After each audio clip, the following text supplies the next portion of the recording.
Subsys' innovative and lucrative twists. He'd taken an existing heart drug, turned it into a spray, and marked up the price. With Insys, he'd try the same thing, using fentanyl, a synthetic opioid up to 100 times more powerful than morphine. It's often used by doctors to treat end-stage cancer pain, like the kind his wife had experienced. Fentanyl, it's very addictive, and it's very dangerous if used in the wrong way. But if used in the right way, it's a godsend to many patients. Kapoor called his new fentanyl spray Subsys. Dr. Stearns was a principal investigator of a Subsys clinical trial. There were other fentanyl products that people were utilizing for breakthrough pain, but they took anywhere from 15 to 45 minutes to work. But then Subsys comes along and the patients would, within 5 minutes, get a clinical response and feel better. I thought that was amazing.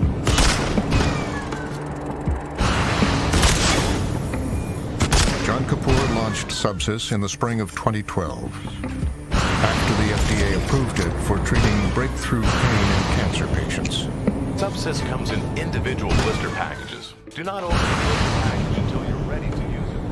But Subsys sales were lackluster for the first 6 months. We prescribed maybe a couple prescriptions a week because there weren't a lot of people that needed to be managed that acutely. Behind closed doors, Kapoor said Subsys was the worst launch in pharmaceutical history. He was furious. For John Kapoor, this is simply put not acceptable level of business. And the first national director of sales was fired in a few months. They brought in Alec Berlikoff, and lo and behold, things changed. Alec Berlikoff had spent close to 6 years in pharmaceutical sales. He would become central to the rise of Insys and its ultimate fall. You want me to do anything? This is his first on-camera interview, conducted under the supervision of federal authorities. When was the first time that you met John Kapoor? Approximately April of 2012. They're on a fast track to going under. My basic understanding is lack of sales results. I mean, I come to every interview with more passion and enthusiasm than I like to think anybody else can bring to the table. And I can tell you that when I interviewed for the sales manager position, that interview ended with Dr. Kapoor pounding the desk saying, "This is our next VP of sales." I left thinking, this is the opportunity of a lifetime. I've been waiting for it my whole life. I've always wanted to work with a billionaire. Alec Berlikoff, I thought, was a genius and definitely knew how to, I don't know how, build a sales team that quick, that fast, and make the company go where it did. You could see the guy can sell only because of the way he connects with people. And you throw in a lot of enthusiasm where you see someone genuinely looking to help you become successful financially, you can't help but to gravitate toward them. His mantra was, by any means necessary, get the job done. And from sun up to sundown, and by any means necessary. These 3 former sales insiders who were let go by the company were the few who would go on camera to tell us about an unbridled sales culture at Insys. It wasn't about cancer patients. It was about getting as many people as you could on the drug. With $80 million on the line, Kapoor was Insys's principal investor. He wanted his money back, and more. The instruction was to go out there, show that we can get a minimum return on investment of 2 to 1, minimum. Do not lose his money or get fired. And the only way that I knew how to do it, to get that guarantee, is to bribe doctors. You're saying bribery. Like you're kind of, Yes, I am. that has a really kind of big meaning, that word. Yes. I think to use any other word would be irresponsible of me at this point. I mean... Back then, did you think, oh, I'm going to go bribe people? Yes. How did you know from my experience in the industry. Berlikov told us how he boosted sales, turning to the legal industry practice of paying doctors to appear at professional gatherings. They're called speaker programs. It is a very common practice, something that I'm very familiar with from my days back at Eli Lilly as a rep, Johnson & Johnson, et cetera. The only difference is at Insys, no one cares if anybody showed up to the programs and if the doctor even spoke. The only thing that matters is the bottom line. I have here documented my day-to-day schedule. I had a speaker program, if that's what you want to call it, the infamous dinner program.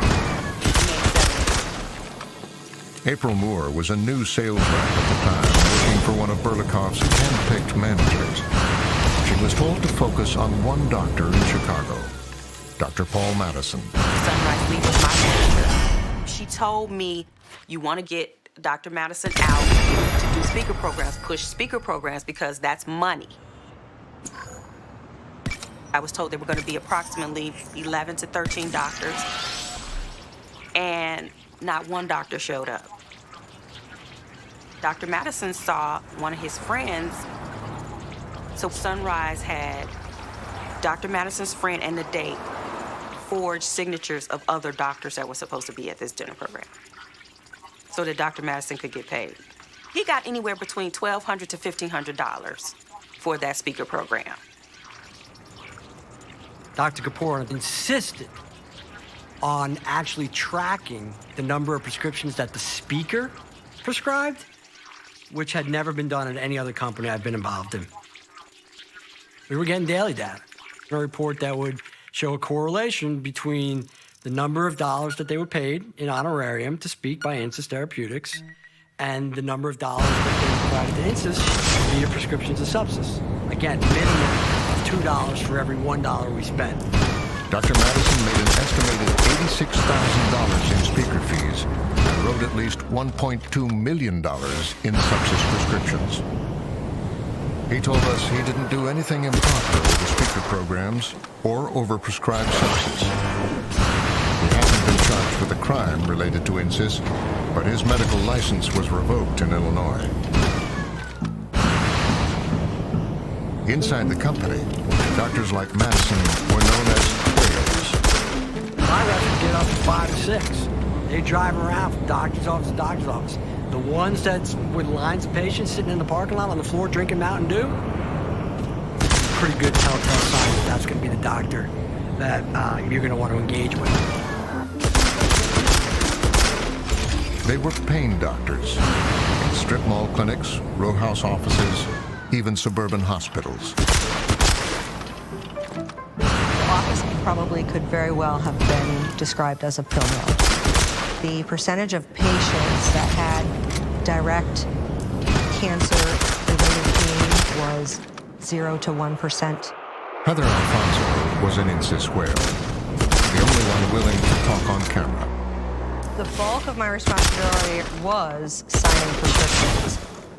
Altogether, in my time with Subsys, I made about $83,000, which in the whole scope of things isn't very much now, is it? Considering how much they all made. Let's just talk about the money then. You say yourself that you were motivated.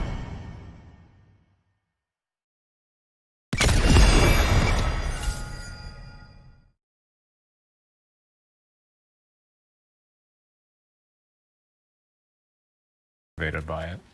Yes, of course I was motivated by the money.